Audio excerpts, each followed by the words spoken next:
Hey there, fellow YouTubers, Frank Bush here again.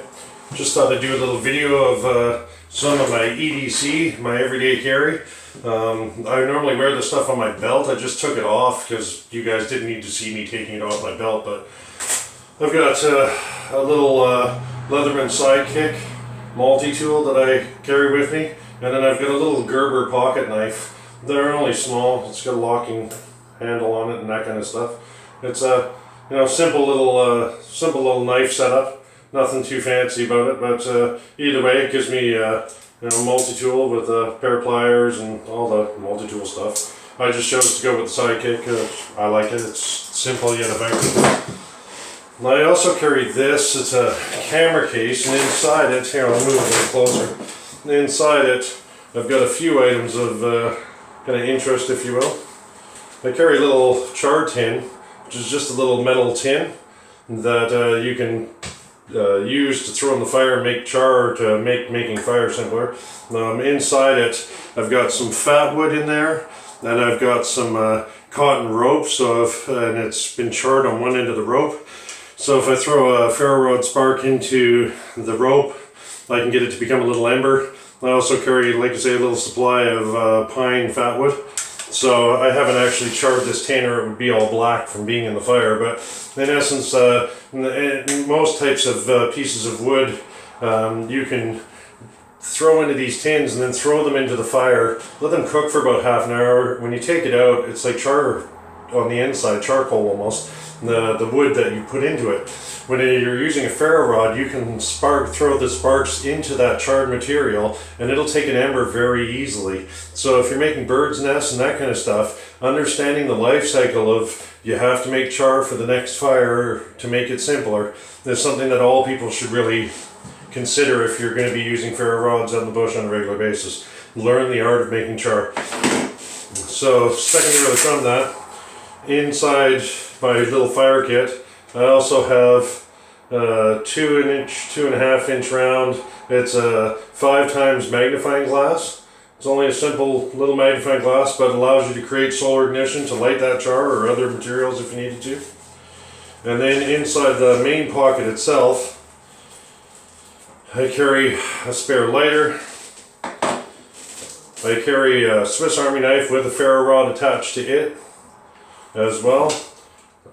This has a regular 4-inch blade on it. It's also got a good little mini saw on there, and it's got a skinning blade into it as well.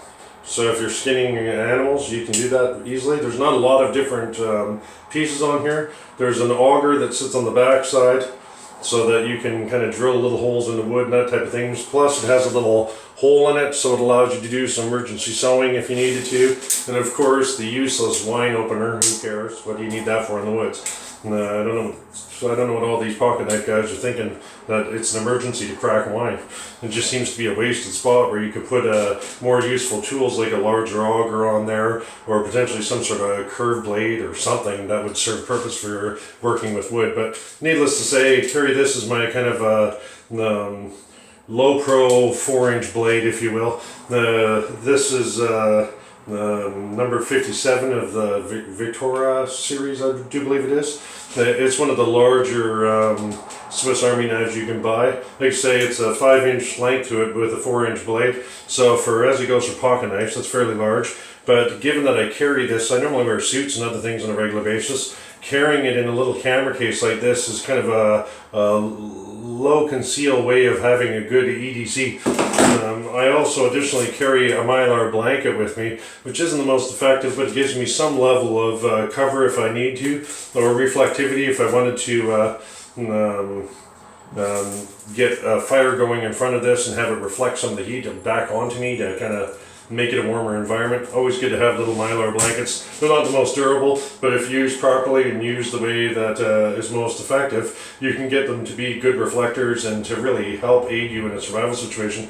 I also carry a little container of dental floss for fine string, just in case I need to do some sewing or other things. It's not critical, but if I had to stitch something, or it's messy to do it with the auger and those types of things, but if you have to do things, you have to do them. So needless to say, this is the little fire kit I carry with the knife and that kind of stuff on my hip. It's just part of my belt. Like I say, given that it all packs down into a little tiny camera case, most people just think I'm carrying a digital camera with me, when really I've got a couple of the elements of the 5 C's of survival. At least have that as a kind of basic help. I've got a little solar powered flashlight that's on my keychain. I also have a little waterproof container, and inside that container I've packed it with cotton balls. It's just stuffed solid with cotton balls. So if I need to have some tinder material to throw a spark into, cotton balls are ideal material. They'll just incinerate almost instantaneously. So they're good for kind of flashing some tinder to get it going, to get the whole process, make a fire going. I also carry a little high carbon steel pocket knife. I use this in conjunction with a mini little ferro rod that's on my keychain, where I can strike the ferro rod against the back of this little knife and it'll throw good sparks. And I additionally carry, there's about 15 feet of paracord that I've tied up into almost like a little grenade thing here that I've made with a carabiner, and the carabiner itself also has a blade built into it. But that's all just part of my keychain, if you will, for just taking with me everywhere I go. So as you can see, I wear these things, like I say, just on my belt. I throw them on every morning. I don't even think about it, it just becomes part of my process. But I have cordage, I have a cutting tool, I have some cover, I have a way to do multiple ways to do combustion fire, and container. The only thing I'm really lacking in this equation is any type of sleeping bag or anything. Obviously it's hard to carry that and be kind of covert and not have it be noticed that you have this gear with you. And a container. Normally I would want to have a steel water bottle, single walled.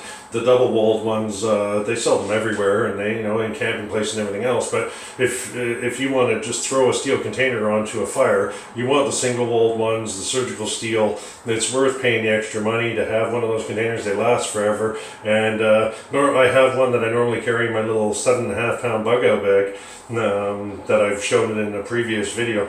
But the combination of this, anybody that's seen my 10 pound belt kit, you can see how with the 7.5 pounds on the back, the 10 pound belt kit where I add these things to that belt kit allows me to travel with 20-25 pounds but still have a very solid amount of gear where I could do survival for beyond 72 hours if I needed to, if an emergency happened in any way, shape or form. Like I say, this stuff is really just everyday carry. If I don't even have the chance to manage to get to a bug out bag or anything else, I at least have some basic elements of stuff.